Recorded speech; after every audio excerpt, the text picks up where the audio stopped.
All right. Hey, everybody. Thanks for coming. Um, this is the workshop for Redwood, and I hope that y'all actually get something pretty cool out of this today. So the plan is we're gonna go through and make a dashboard, and this dashboard is gonna be for students. No particular reason why, just because that feels useful. But I wanted to give you a quick intro. My name is Milecia McGregor. I'm a developer advocate at iterative.ai, which is completely unrelated to Redwood because we do machine learning stuff. But I'm also a huge tech nerd. So I've done front end development, back end, DevOps, database admin stuff. And in a previous life, I did robotics as a mechanical and aerospace engineer. So the reason that I ended up working with Redwood is because last year, when everything was shut down, I ended up looking at just different JavaScript frameworks because we all know about React and Angular, but I was like, what else is out here that seems useful? So I found Redwood, jumped straight in, and now I'm basically like a Redwood fangirl. So that is why I'm here to talk to y'all today. But pretty much all of this is just going to be live coding. I don't have any type of presentation ready. It's just us making this app. And feel free to stop me with questions at any time. It's not like this is something, I don't know. We have a couple hours, so we have time if y'all have specific questions. So with that being said, I'm gonna try the hardest thing of the year and share my screen. Maybe. Oh, there it is. Okay. So I hope that y'all can see my screen okay. Sweet. Glad that y'all can see it. So we'll just jump straight in. I was debating earlier on whether to run the create Redwood app command live, but it can take a little while. And yeah, I didn't want y'all just sitting here for like 5, 10 minutes while all of these packages installed. But the command to set up a new Redwood app is yarn create Redwood app and then the name of the app you want to make. Let me try to make this a little bigger. Yeah, hopefully that helps.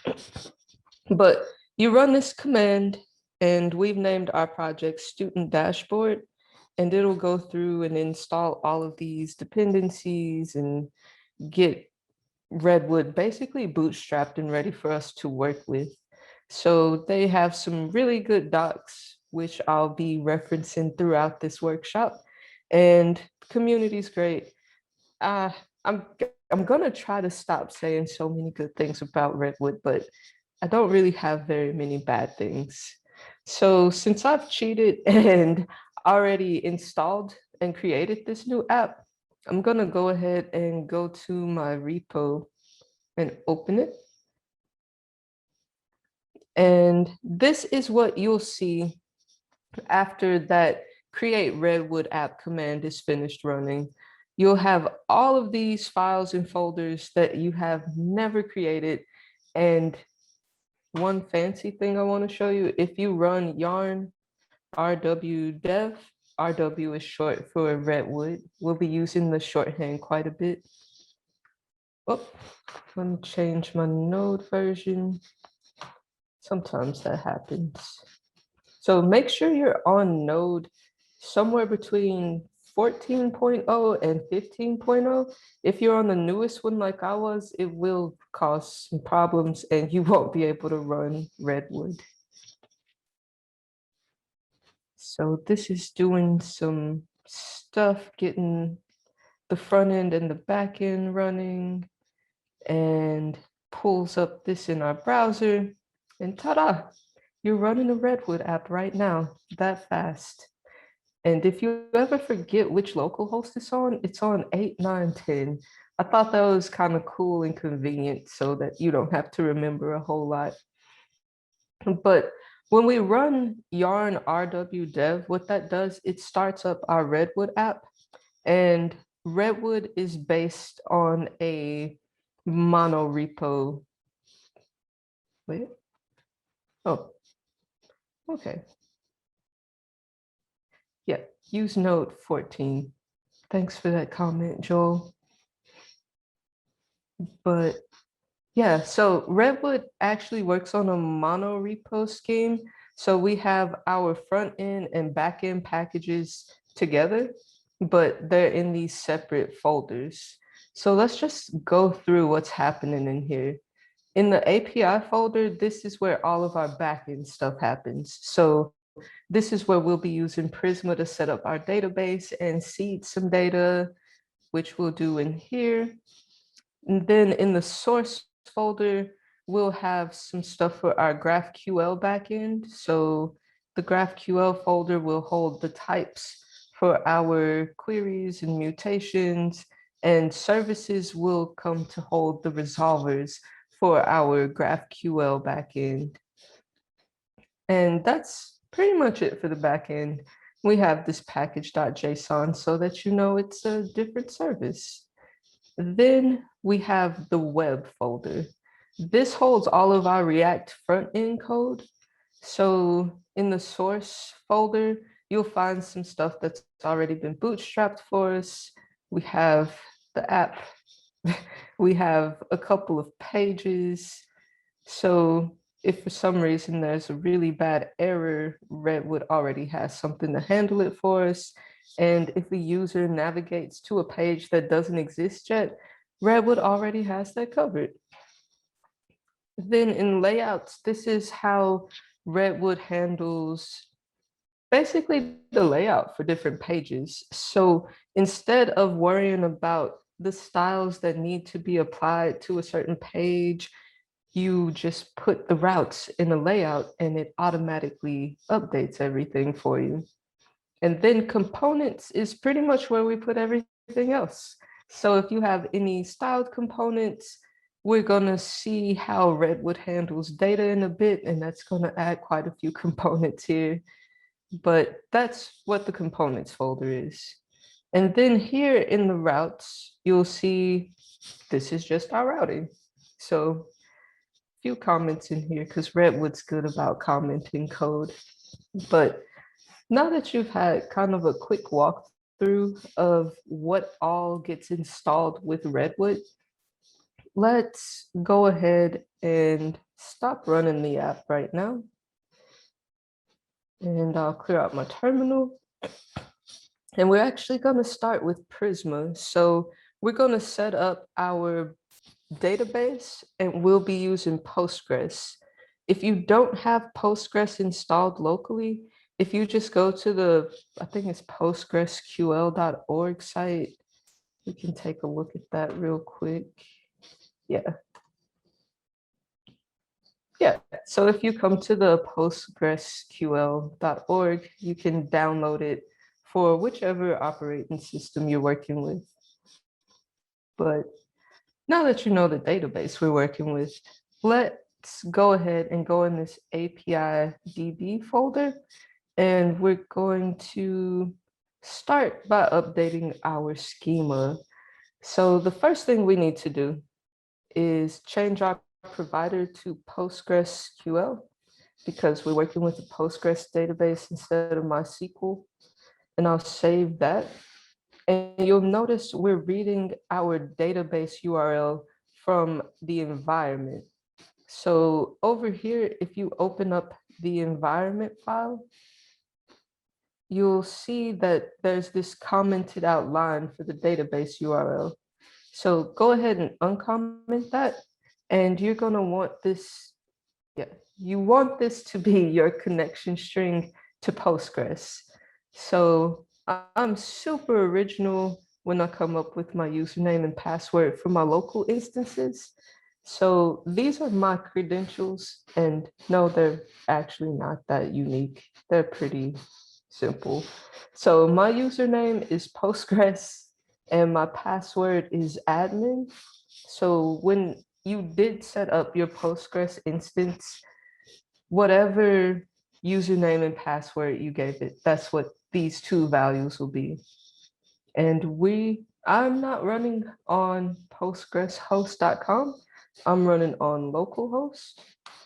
And the port should be fine unless you have something running on it already. So make sure that when you do configure or you have configured your Postgres instance, know which port you're pointing it to. And then for the database name, we'll just call this student dashboard. All right. So this is just our connection string to get to our Postgres instance. We shouldn't have to do anything else with that file. And sorry, sometimes the zoom controls are right above the little tabs here. But anyways, so we have our database URL defined. We don't have to worry about this stuff because it just makes the client for us. And of course, Redwood has some bootstrapped code. So I'm going to remove that to do. And we're actually going to start building our student database model. So let's say we have students, which are our users. We'll call this model student. And this will be the name of our table in Postgres as well. So I know sometimes people like to do pluralized names for their database tables, but with Redwood, things work out better if you just use the singular form, just because of how it handles things for you automatically. You don't have to. You can tweak things to however you want, but just know it's a little bit easier when you use the singular form in Redwood.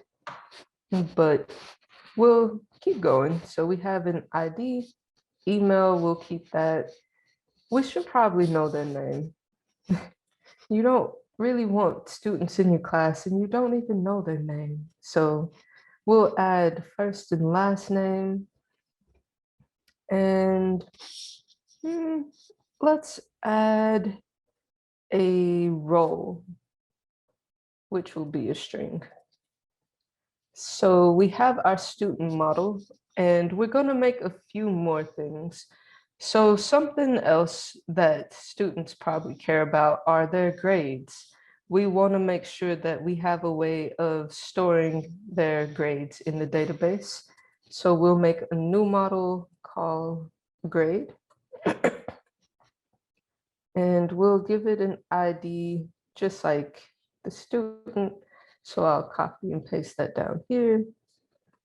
And what should we call this? So this is their grade. I guess let's just call it grade. It'll be a string and we will have grades that are associated with each student. So to do that, I'm gonna go ahead and make this student ID and it'll be an int that refers to this student ID in the model up here. And above it, I'm gonna make a student connection. So a student relation, I mean. And what this does is just gonna connect our student to the grade. So we'll have at relation and the field we'll be using is the student ID. And this will reference the ID in the student table. And I'm gonna go ahead and format that. And what this does, it adds this array of grades to our student, which is pretty much what we expect. Because a student will have a specific grade and something else we should attach is probably the class name. let me change that to course name so that doesn't get confusing when we move to the front end. And that'll just be a string. I'll format a little bit. So actually, let's just make this course. We haven't made the model for it yet, but that's okay. We'll come back to it. So for now, let's just comment that out. And we're gonna make a model for the courses. So students are probably signed up for multiple courses and we need to know which ones they're in. So that means a student will have a relationship with multiple classes. So same thing, we'll add an ID here. And then we'll add a name, which is just going to be the name of the course. And let's see, every course will have, I'm trying to think about these relations. So if we have a course, students can belong to multiple courses. So I think what we'll do is add a course ID here, and this will be our foreign key. That's basically what this relation is doing. It's adding a foreign key in our database. So we'll have a relation to the field course ID, and this will reference the ID of this course table. All right, so we know that students will have a course ID. We know that each course will have a grade. I'm just trying to make sure this makes sense. And while I'm doing that, does anybody have any questions they'd like to drop in the chat? Like I said, I want to make sure y'all feel like you can actually ask stuff because it's not, just necessarily me talking at y'all if y'all have questions. We're friends. But we have our course, we have our student, and we have the grade for those courses. So grade will be attached to the course, which is attached to the student. I think I'll just leave it like this for now. No need to make it too complicated. But regardless, we have these three models, which correspond to three tables in our Prisma database. So now we're going to go ahead and seed some data. That way we won't get weird errors when we make the page for this stuff. And of course, Redwood has a bunch of good comments in here. So if you're not familiar with database seeding, you can check out some of the Prisma docs. And if you need just more of those details about how seed migrations and all that works, you can check out Prisma's docs. But for now, I'm going to come in here and uncomment this code.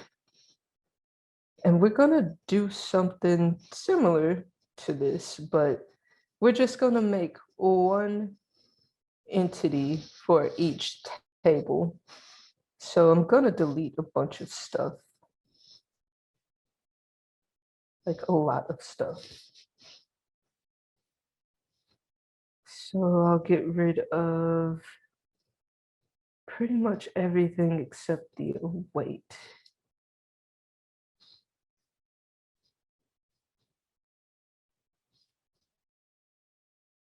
Brackets are hard, y'all. If I format that. Okay. So now we're just going to seed individual rows, and going to delete this too because I want to be able to see more. But we're going to start with our student. So we'll create a new student in the database. We'll need these fields. So we have our email, which I'm just going to make up we'll say it is test@best.com. We have first and last name. So first name will be, I don't know, Kaya. Last name will be Best. And what else do we need? We need a role. So we'll just say student teacher. Student teacher. And what else did we need here? A course ID.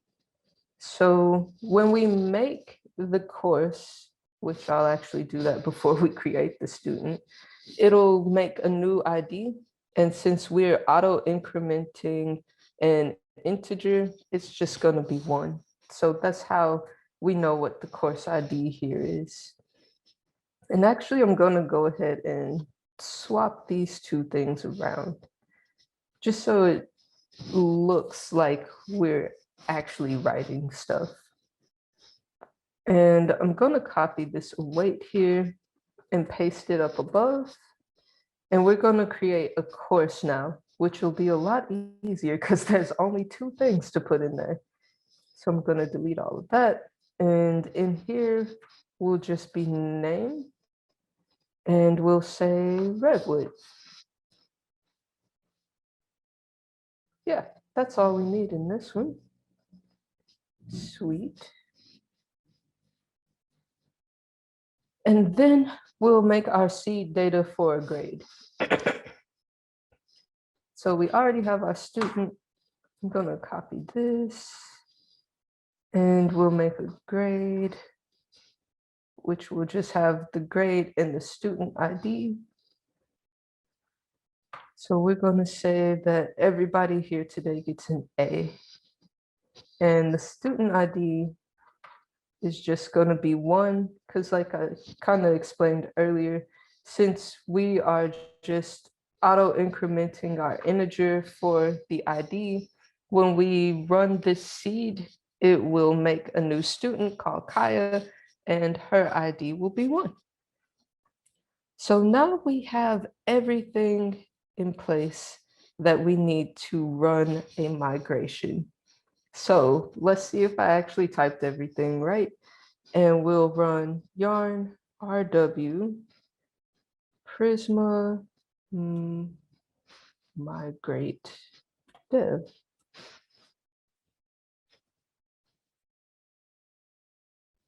And might need a name for this. So we'll just call this the initial migration. All right, and if you notice over here, we have this new migrations file, and it generates this SQL for us. So we have everything that we need. It even made our foreign keys. It made this unique index. Yeah, it just did everything for us. Nothing is null. So if I come over to my Postgres instance, and I refresh it, you'll see this new student dashboard database. And if I drop into the schemas and tables, you'll see the 3 tables we made. So let's see if my seed data is here. My seed data is not here. So I'm gonna take a little peek at another thing that I made just to make sure that I didn't do something weird, which happens quite a bit to me. Doesn't look like anything weird happened. Let me try to just run the seed manually. So if we do yarn rw Prisma db and we run seed,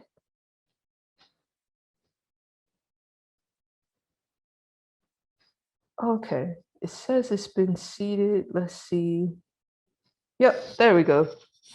I just needed to manually run that seed. And after we did the migration, we just seeded the database with this yarn rw Prisma seed command. So if I go back in Postgres, you'll be able to see all of the data that we made. So let's check out our student. And boom, everything is in there exactly like we expected it. This is off to a good start. Stuff is working right. I like that. But anyways, I'm gonna clear out the terminal now.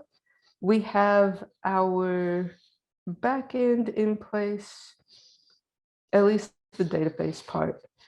And now I'm about to blow your mind with some of the stuff Redwood can really do. So we are going to make a new page. This is going to be our home page. And yeah, it's just what the root of our app will go to instead of the placeholder right now. The way we'll make this page and the way we'll be doing a lot of stuff is with some of the Redwood CLI commands. But before we jump into that, I want to check, anybody have any questions so far? Like, don't be afraid to throw something in the chat. I'll be checking it just throughout. So if you don't have anything right now, that's fine too. But we'll run yarn rwg, which stands for generate, and we'll generate a new page. And we'll just call it home because it's going to be our home page. Actually, let's be more creative. Let's call it dashboard because we're making a student dashboard. So our home page should be that. So we're going to make this dashboard homepage. And the way that we direct the root of this page is just by adding it to the end. So we're saying we want dashboard to point to the root of our app. And we're going to go ahead and run that. Generally, if you don't specify the route that you want, Redwood will just create a route based on the name of the page that you give it. And so we've generated this new page. This is inside of our web directory.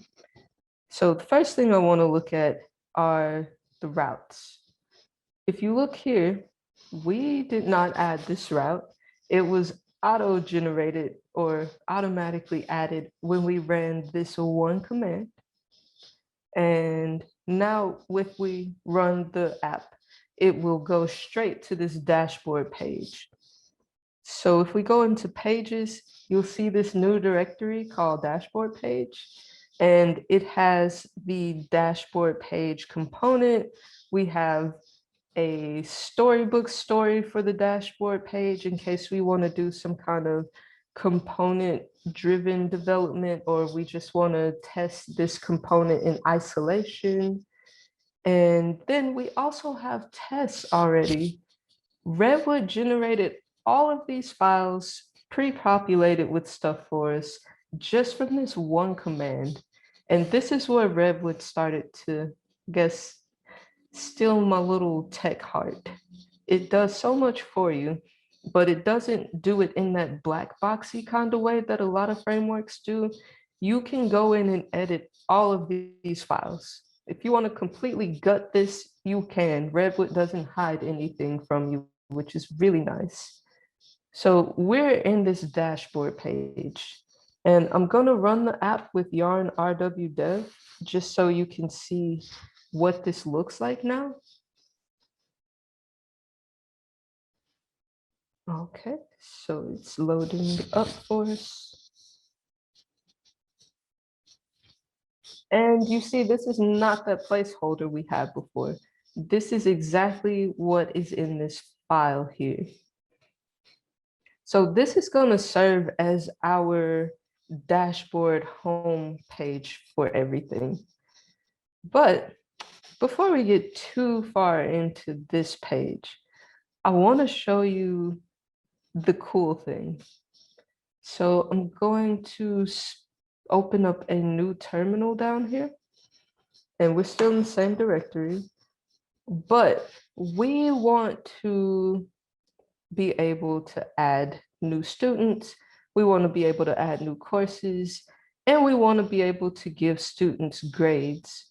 So the way we're going to do this is by creating this entire CRUD functionality for all of those actions. And yeah, this is where Redwood gets incredible. So we're going to run yarn rwg for generate, and we're going to do a scaffold for courses, but we'll just say course. So I'm going to run this. Oh, uh, my local setup is a little weird. I'm sure we all have those quirks. But when I open a new terminal, it just resets my node version. Should fix that one day, but not right now. So I'm gonna go back up in the terminal and run this command. And this is where Redwood kind of flexes itself. So when you scaffold, when you run the scaffold command, it makes everything for you. It makes the front end, the back end crud, everything. So let's just dive into this. In pages, you'll see we have this new course folder. And inside of course, you'll see we have all of these different folders. So we have a file to look at an individual course. We have one to look at a bunch of courses. We can edit a course. We can make a new one. All of this is just here for you. And let's take a look at the routes. You'll notice we have all of these new routes too. So we have a route to make new courses, edit them, look at them individually, look at a list of them. It's all generated for you. We even have a layout for this course already. So if we come back up here to layouts, you'll see this courses layout folder, and it's just this layout in place for you. You didn't have to do anything to get this. It already has styles applied.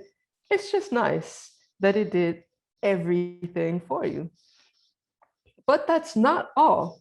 So that's just the front end piece, part of the front end piece. If we look in the components, you'll see there's a course folder that has a bunch of new stuff.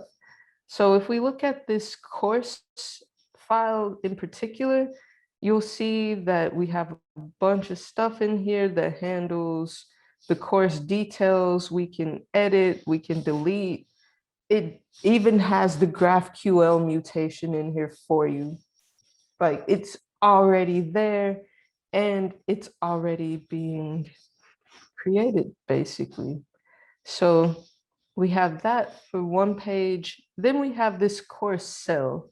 So cells are something that are unique to Redwood, and it's just the way that Redwood handles data management.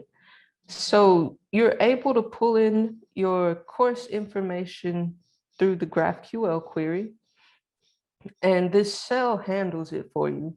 So if it's still in a loading state, this message will get displayed. If there aren't any courses returned from this query, then this gets displayed. And if there are courses returned, or if there's one course, I should say, since we're getting it by an ID, this success component will return that course component we just looked at, but with data inside of it. So that is where course comes from in this component. It's coming from this cell. So that's just a little bit about how Redwood handles data. And then we have a form. I don't know about y'all, but sometimes I just kind of hate making forms. You don't have to hate it anymore because Redwood does it for you. It even has built-in error handling. I don't know. That makes me super excited. So I'm gonna try to calm down. But we have the form. If you do have multiple courses, then it'll show all of them in this courses list, which is just a table that has all of the courses returned from the database mapped to different rows. And we get this data from our courses cell. So here, this is where the query comes from, where we fetch all of the courses from the database. This is how we handle if it's still loading. If there aren't any courses, we'll link the user to create a new course. And yay, thanks for the feedback, Jacob. I'm glad that it feels familiar, or it's good so far. But anyway, so empty state, we have the ability to direct users to make a new course. And if we actually get some data back from our GraphQL query, it will display that courses component like you saw here. So that's a little bit about how Redwood handles data management, how it handles forms. Let's take a look at this edit cell. So this is another one that we have our query already here for us. We actually have a mutation here for us. Since this is the edit cell, we would be updating an existing course, which that makes sense. And we have our loading as usual, because this is probably pulling up an individual course. And then the success, when we submit it, it's just posting this to the backend through that mutation we have up here. And this is just the form.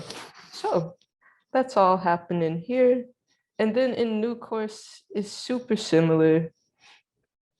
So you already have your create mutation here. You have this new course component that uses the form. Everything's just already in place for you, which makes getting a really complex app up and working really fast. So yeah, again, Jacob, you're right. You don't have to make a whole lot of decisions to get rolling. Pretty much to get started with Redwood, as long as you know what your database schema is going to be like, you already know what your functionality is, you can just use Redwood commands to generate everything else. Because this was just the stuff it made on the front end. We haven't even touched the back end. It has all these GraphQL queries and mutations in place, but we didn't make any of these. We didn't do this. We haven't made any types. But if I close all this stuff and go to the API folder, you'll see we didn't have to do any of that. This scaffold command, look at that. We have this courses SDL with all of our types defined. We have our mutations defined. Everything is here. So the way that this gets generated is based on that schema.prisma file we made earlier. Redwood has a way of just taking that schema and generating everything based off of it. So we don't even have to worry about syntax issues. It's already done. And the reason that this is giving us an error right now is because we haven't generated the student type yet. But don't worry, we will very soon. I just wanted y'all to see, look at all the stuff. It's just here. We have types, we have queries, we have mutations, and we're not done yet. If you look in services, there's this courses folder that has all of the resolvers. It has a scenario for us where we can define some data that we use in our tests. It actually made the GraphQL tests for us, which is pretty crazy. We didn't have to write any of this code, and it's already a maintainable project, which is wild. So we have our resolvers in this courses.js inside of our services folder. And you'll see that if we were doing like a production app, you can require authentication right out of the gate. But since we're not worried about authentication right now, we're going to look at these queries and mutations. So these make calls to the database using some Prisma stuff that Redwood has kind of put a thin layer on top of just to make it, I guess, a little easier. But pretty much we have our call to get all of the courses with Find Many. We have the thing to get one course by ID, the mutation to create a course, the mutation to update one, the mutation to delete one. It's just here. We didn't write any of the code, and now we have this fully functional front and back end crud. And I'm going to show you that is fully functional because we'll go back to the browser and I'm going to go to this courses URL. Oh no, why did it crash on me? Oh, sometimes when you make a bunch of changes, this is where it gets a little tricky with Redwood. So if you go ahead and define your model with these foreign keys, and you use Redwood to auto-generate a lot of things, you're probably gonna need to go ahead and auto-generate everything. You don't necessarily have to, but Redwood is gonna make references to those other types. Like I showed you here in API, if we look at this type, it already has a reference to student, but student doesn't exist. So that's where this error is coming from. And we'll go ahead and fix that by scaffolding the other views. So we'll run yarn rw generate, which is just G for short, and we'll run scaffold for student. And it's going to generate all of the exact same files just for students. So you'll see this new SDL is in here and it has our students. So we're going to go ahead and finish up because you see we have this grade that's definitely going to be a problem. So we'll run yarn rwg, we'll scaffold our grade.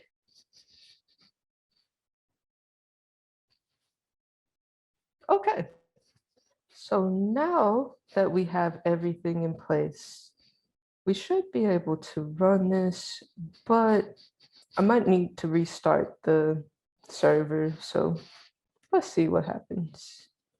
I'm gonna refresh this page. Oh, we didn't need to restart the server. It just works because generally Redwood just works.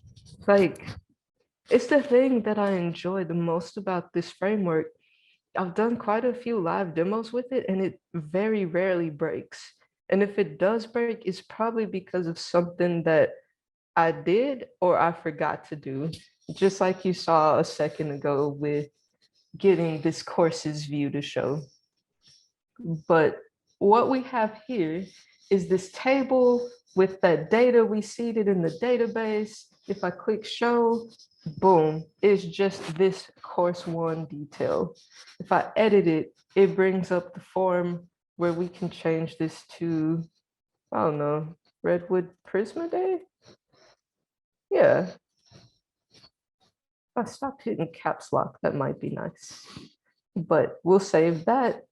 And I just want to show you it's working. So we'll come over here to the database and this is what it looked like before. And now this is what it looks like now. Yeah. So thanks, Dean.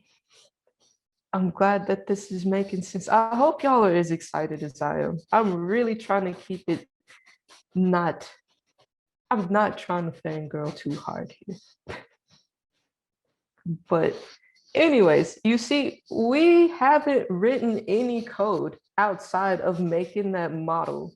That's it. We didn't make this. We didn't style this table. Look at this. Look at this new course thing. It's just here. Let's make a new course. Um, let's call it ah, Redwood GraphQL. I don't know. Just making up a name. But if we save it, boom, it's right there in the table. If we come back to Postgres, it's right there in the database. And we didn't write a line of code for this. If I wanted to go ahead and delete this one, it even asks for confirmation. It doesn't just randomly delete stuff for you. So if you confirm, it's gone. If I come back over here, it's also gone. All of that, and we didn't write more than a few lines of code. It's beautiful. So we have all of our GraphQL definitions. We have all of our resolvers. We have a fully functioning app. Like pretty much anything we do from here is just adding polish, cleaning things up, and making sure that it is ready to ship. Yes. So we're basically getting ready to ship it. And what we're going to do, I just want to show you that all of these pages exist and are functional. And it also makes me feel better to know that stuff is working. So if we go to the grades route, look at that. It's already there. And then if we go to students, I bet you it's already there. Look at that. It's just so nice. But now I want to show you a little bit about the details of Redwood. So we have the crud, we have the backend, we have everything we need laid out here. So on the front end, we need to kind of clean things up. It would be nice. We don't have a layout for the overall dashboard. So that's something we should probably get together. And you guessed it, there's a command for that. So we're going to run yarn rwg, and this will be a layout, and we'll call this dashboard. Because when we created the page for the dashboard, it didn't auto-generate a layout. It just made the page, the test, the storybook, and it added the route. It did so much for us that we can add our own layout. So when we run yarn rw generate layout, this just generates another thing. It's not ready for production yet because they're still getting the 1.0 version ready. So I want to say that should be done in a few months, but do not hold me to that at all. That is a core team decision, and I'm just a humble fan. But I think that it should be ready in like a couple months. But with that being said, let's look at this layout. So it has the storybook, it has tests, all of that's already in there. But what we really need is to decide how we want to style this. And the way we'll do that is I'm going to add the style component library to the project, but there's something you have to keep in mind when you add packages to a Redwood project. You want to make sure that you add the package in the right directory, because like I mentioned a little earlier, this is like a mono repo. So we have our front end and back end services together, and doing just an overall yarn add at the root level will not work because there's nothing at the root level. So for us, going to clear out this terminal again. We're going to cd into the web directory, and this is where we'll add the style component package. So we'll run yarn add styled components. And we'll just be using this to make our layout actually look like a dashboard. So I'm gonna go ahead and import styled component up here. So we'll import styled from styled components. And we'll use this to make some new stuff. I might be a little bit of a weirdo here, but I like to have my component at the top of the file. I know most people do it the opposite way, but it makes sense to have the styled components at the bottom to me. So feel free to put yours on top if you like. But the first thing we'll do is just make a container. So we'll make this container and it'll be equal to styled.div. We'll use the little backticks because we need a, what is that? A string template. And then we will say that this is a flex. So we'll give it a display of flex. And I think that's it for now. Maybe we'll make sure it takes up the whole width. So we'll take up 100% of the page. And I'm gonna wrap the children. That's so weird. I'm gonna wrap the children in a container. So we'll put that there. And I'm gonna go ahead. I wonder if my formatting will do that. Nope. So I'll do this like this. There we go. So now we have a container for our children. But there's one thing that we might want to add. Having some navigation to those different pages would probably be useful instead of just having to manually go into that URL like we have been. So to do that, I'm gonna make another styled component and I'll call that nav. And it'll be a styled nav because we still want to keep those HTML semantics straight. That way, people who are using devices like screen readers can still get around the page easily.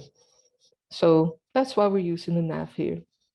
But we'll say this has a width of 20%. And what else? Let's give it a right border. Did I type that right? I don't know. We'll find out if that is the right way to type that CSS property. Sometimes I forget the names of them. But anyways, we'll have this as a solid 1 pixel. And I don't know. Let's see what random color this makes. Yeah, no clue what color that's going to be, but it'll be something. So I'll save that. And then inside of our container, just going to drop down and add this nav here. So now we get to talk a little bit about Redwood routing. And I'm going to steal an example from our dashboard page. So Redwood handles routes pretty similar to everything else. It's just the way that we add a link is a little bit different. But I'm gonna take this import line from the dashboard page and just copy it. And I'm going to paste it over here. And I'm also gonna copy a link, well, this link here.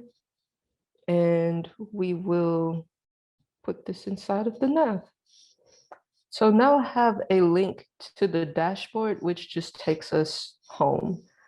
If you look over here at the routes, you'll see that all of these have a certain name, and that name is how we reference the route that we want. So back here in the layout, you'll see this routes.dashboard.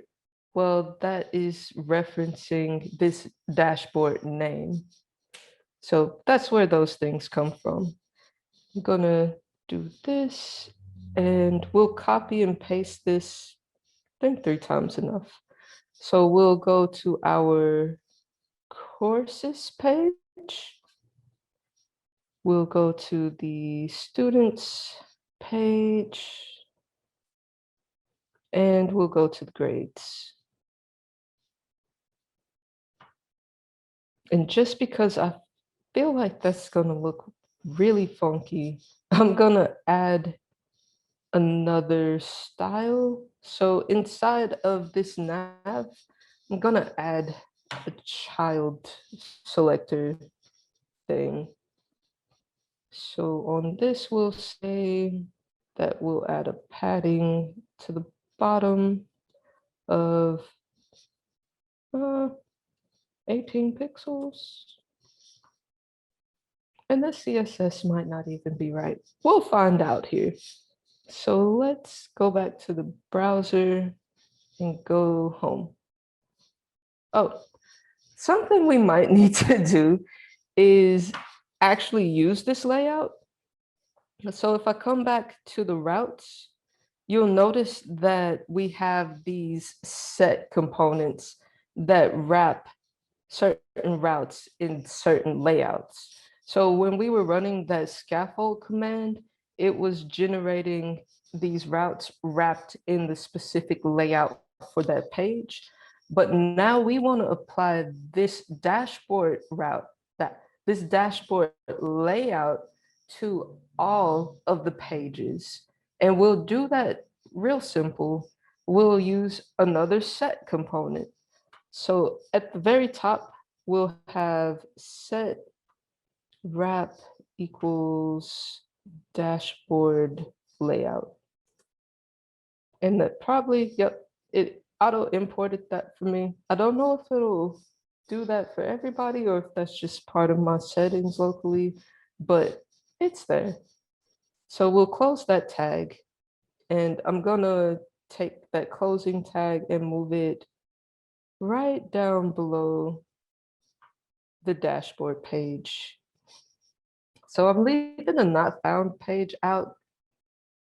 I don't know why I'm leaving it out. It felt like a good idea, but let's go ahead and wrap that in there too. That way, if they are somewhere weird, they can click on a link to get out of there. So I'll save this and then come back and see why there's an error.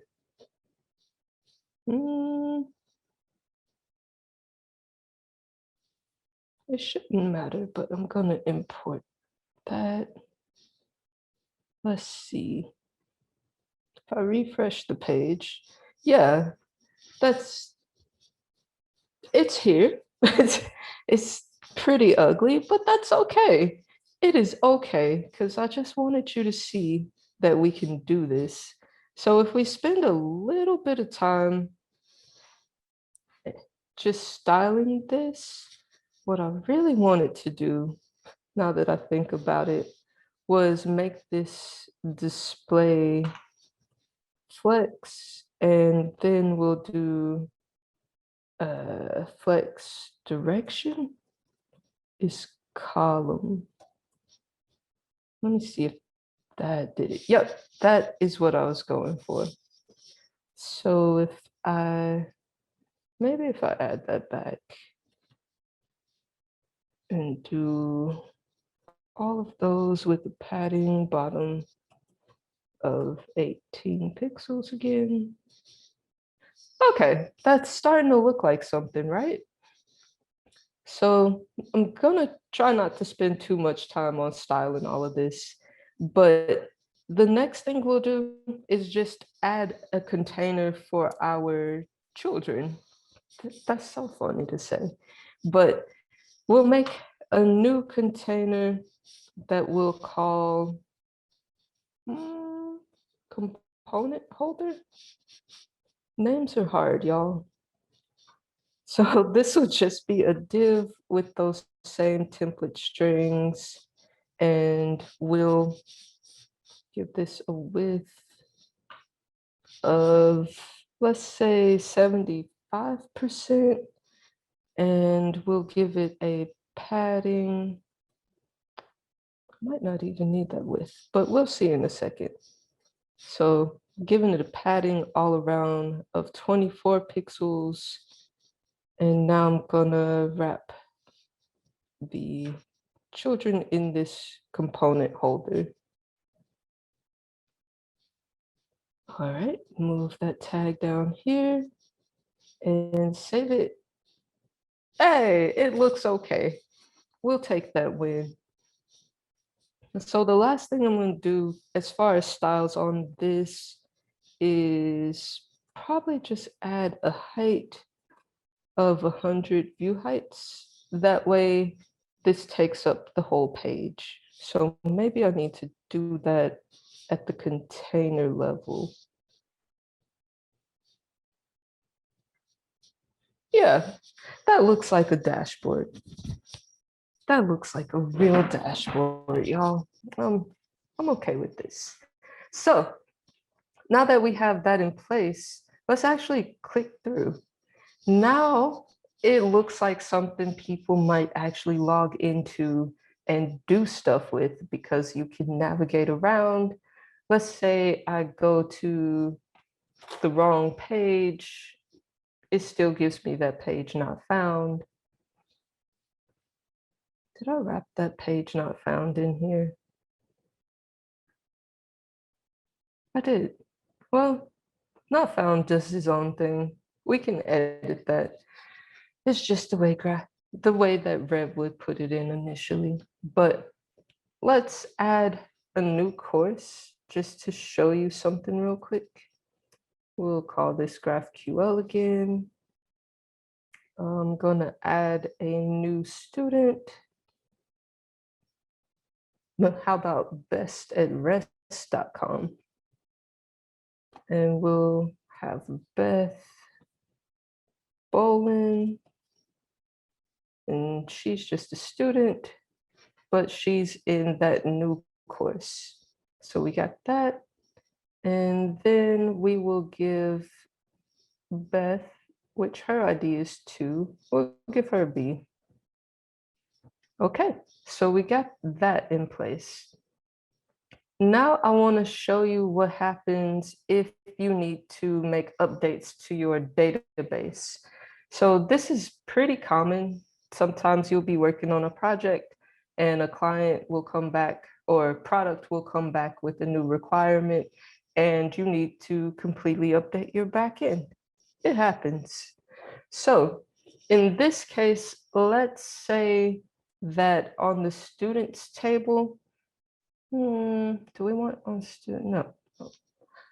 Let's say we will have a course ID also associated with the grade. So if we come back in here and close out of our awesome front end stuff, we'll go to the API folder, open up our schema, and what we'll do is add another foreign key to the grade table. So we want to associate a course with these, and that's what we'll be doing. So come back over here. We will add another foreign key. We'll call this one course ID, and it's an integer. And that relation will be to course, which will have a type of course. And we'll have a relation of fields. We know we're going to reference this course ID, and the course ID is going to reference the ID in the course table. So I'll format that.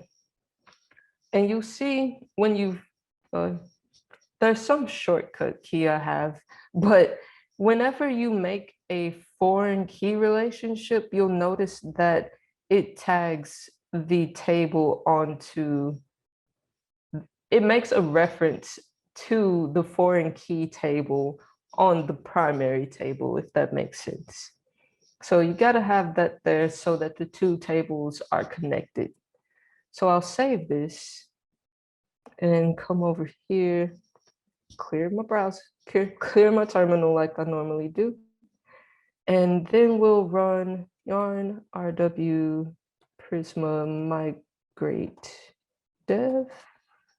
So we're adding a new migration. Oh, there is something that I think we want to do.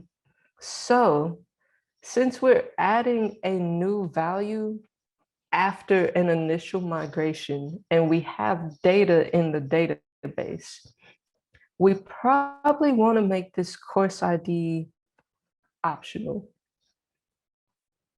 Oh, there we go. So the reason that we're doing this is because right now, the way that our database is set up, we don't have a course ID for those students that are already there. And we can go in and update that in a number of different ways, which we will. But just to get this migration going, we're going to make this course ID an optional field. So, oh, I'm also in the wrong directory. So I'm still in web here, but I shouldn't be in web when I'm running Redwood commands. You should be in the root of your project directory when you're running Redwood commands. So we'll do yarn rw prisma migrate dev again.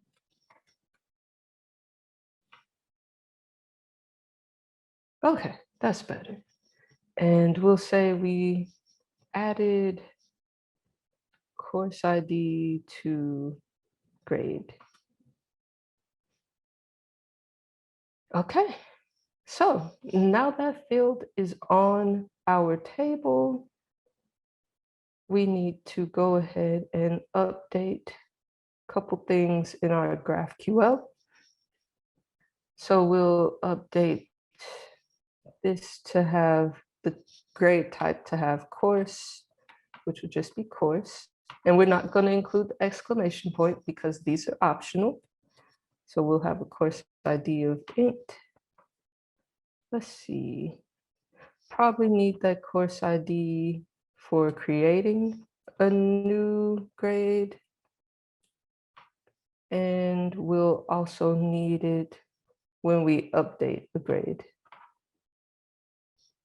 Okay, so we have our types updated. That should not change anything with our resolvers. Nope, nothing to change there. And yeah, if we come back over here to the browser and refresh, wait, there's some front end stuff we need to do too. So this is why you want to try to have as much of your model defined up front. I mean, you probably want to do that in general, but with Redwood in particular, since it can handle so much out of the box for you, if you have your model clearly defined up front, when you run these commands like scaffold, or you make a new layout, or maybe you just run to generate an SDL in general, it will have everything that it needs to do that. But this is also the beauty of Redwood. You don't need the Redwood commands to make updates to your files. You can just go in there and edit them like you would normally do. So what we're gonna do, if I can just get that to close. Okay. Sometimes the little Zoom commands are just in the wrong place. So let me try that. There's no better place for them. Anyways, so I'm gonna go ahead and close out of the API folder and we'll go back to web. So over here in our grade, let's take a look. So we know when we are fetching data, now we want to bring back the course ID. So I'll save that. And when we are updating data, we'll probably also want the course ID. Let's see. I think, what else do we need here? That should be good for editing. Then if we look at the grade component, that's fine. Grade cell.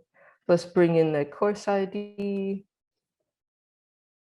And then, let's see, for the form, we definitely need to add that for the form.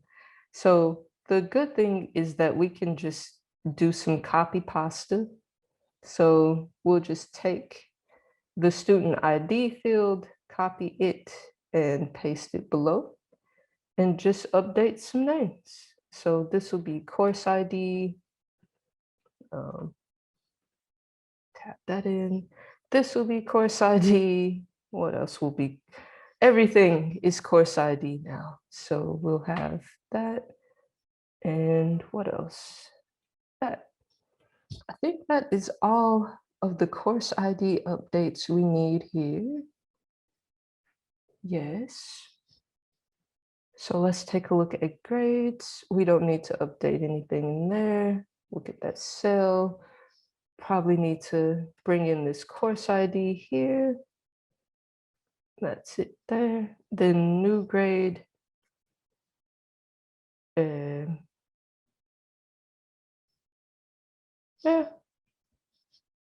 Yeah, I guess we don't need to return the course ID when we make a new grade. That's fine.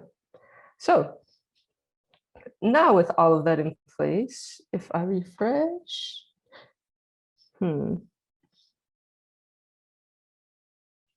modify that. Everything is updated now. Why are you not showing me this course ID? Let's see if it's in the form. It is in the form, but student ID isn't in the form. Oops, I deleted that. That's my bad. So now we're gonna remake the student ID one. So we'll just update these again to be what they were initially. No big deal. So that'll be student. All right. Oh, we need to, where's that table? That is why it's not showing. Table right here. I need to add that student ID here. That would help. So we'll add that, not student ID, course ID. So we'll add that course ID here and save everything. And now we have everything. So I'm gonna say somebody got a B plus. We'll give it to Beth, why not? In the first course. So we'll save that, and there you go. So like I mentioned earlier, we need to update these two to have a course ID, and then we can actually update that migration one more time, or I should say we can make a new migration so that course ID is always required, because you probably shouldn't have a random grade just floating around with students that's not attached to anything. So I'm gonna go ahead and edit this and add that course ID to the first student, and then I'm gonna add a course ID for the second student. I'm gonna put 2 here. Everybody's in the first class.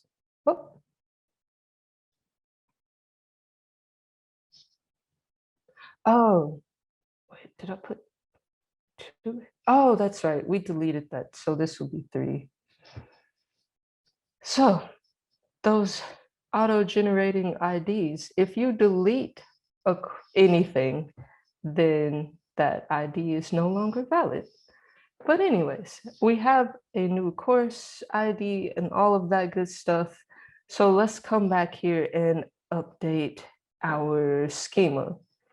So I'm gonna remove this optional flag from everywhere. So on the back end for our grade, let's make this required. So we'll just be adding some exclamation points because we're really excited about these course IDs.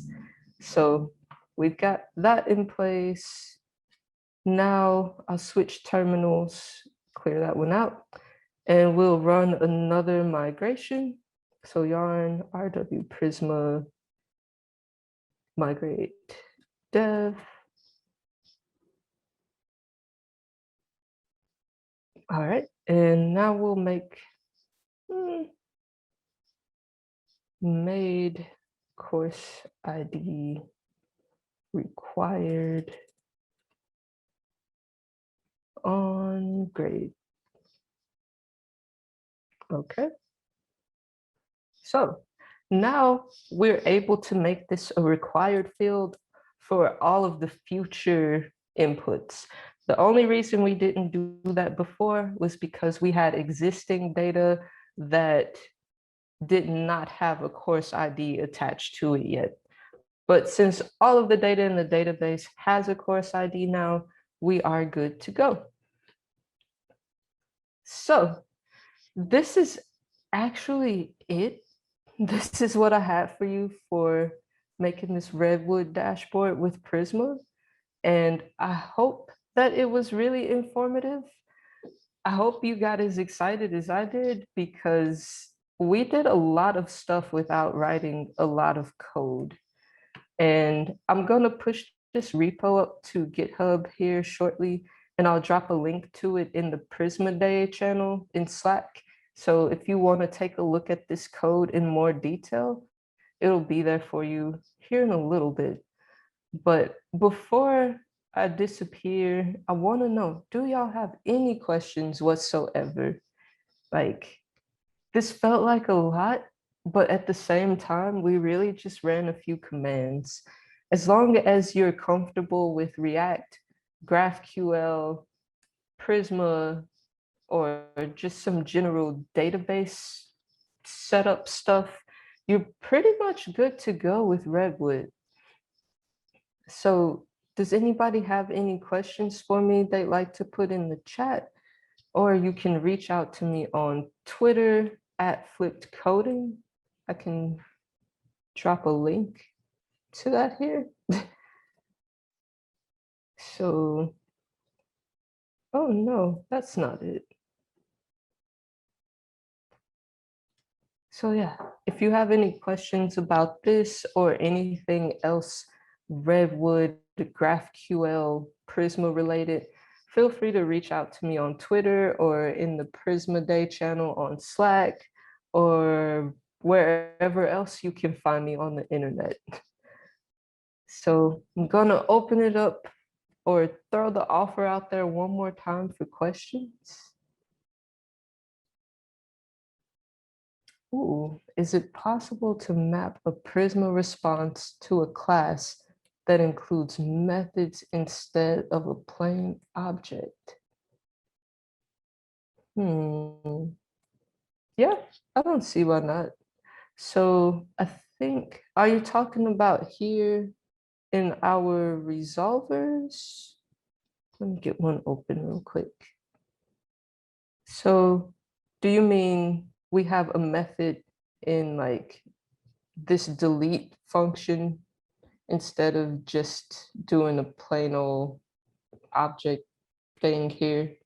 Like we do some data handling before we get to the delete part.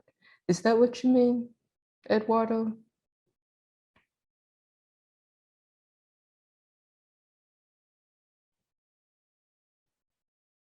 Oh, yeah. So there's no problem there. You can definitely just have a response in there instead of just a regular object. As long as you execute the Prisma request, like with a delete or update or whatever, you can put anything inside of here as long as it maps to your database. You can put anything inside of the data. You can put anything inside of this function if you have some processing to do before. Yeah. Did that answer your question, Eduardo?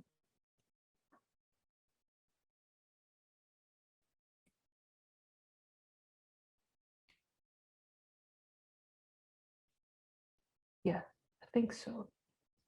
But, well, the objects that are returned to the client.find method.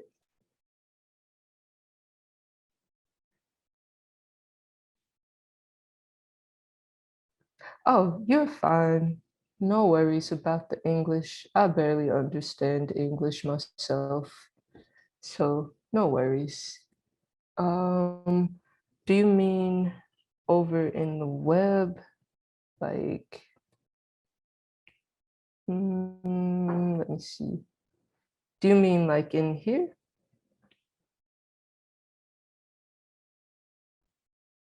Where we return the stuff in the query?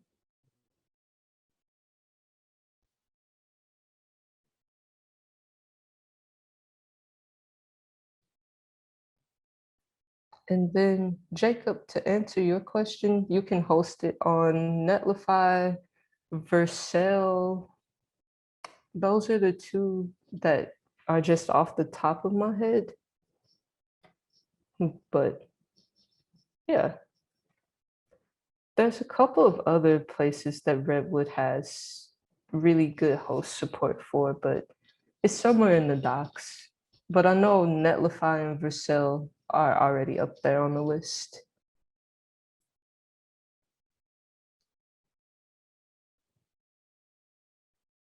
No, I don't think you need Node to host. You can just throw it up on one of those quick things like Netlify. Probably Heroku? Not sure.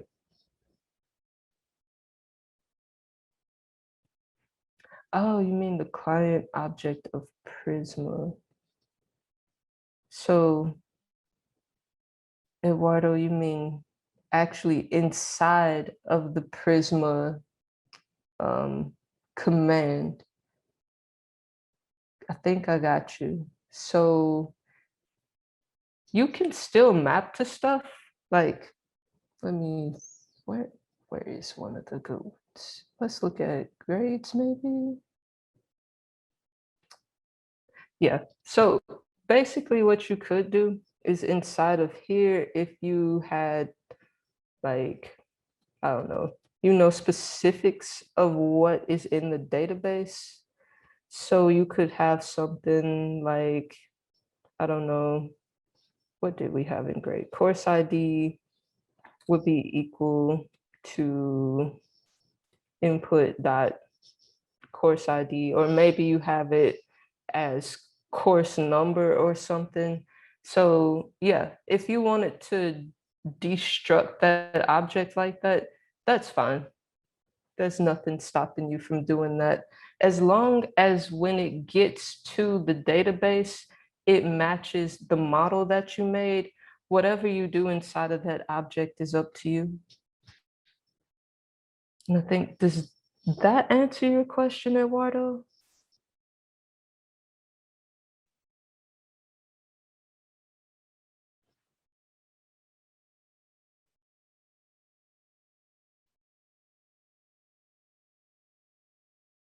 Yeah, I'm glad we got that worked out. So, did anybody else have questions? I have no problem answering whatever you feel like asking. I'm also getting really good at sitting with awkward silences because of how much virtual stuff has happened the past year. So I'll give it a few minutes, but if nobody has any questions, you can feel free to leave and go back to some of the other Prisma Day workshops. Or yeah, I'll be around for a couple more minutes.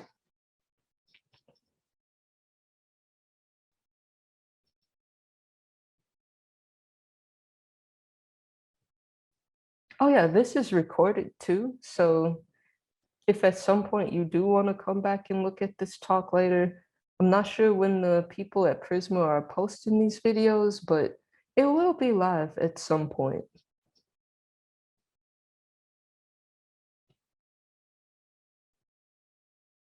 I do hope this at least got everybody as worked up about Redwood as it got me when I first saw it, because it completely blew my mind when I saw one command can make my front end and back end, and it does all the crud stuff. It's like, holy crap, this does everything. I don't even need to write code anymore.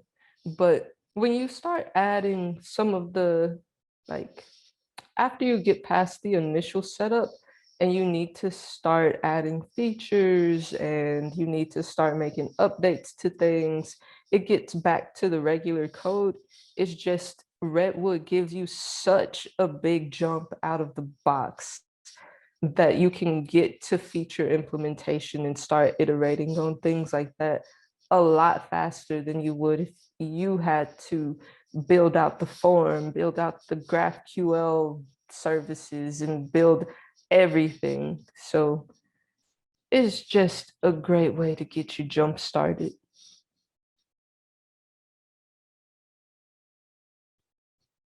But if nobody else has any questions for me, then I think I'll go ahead and check out. Thanks for coming to my workshop, everybody. And I guess I'll see y'all around the internet.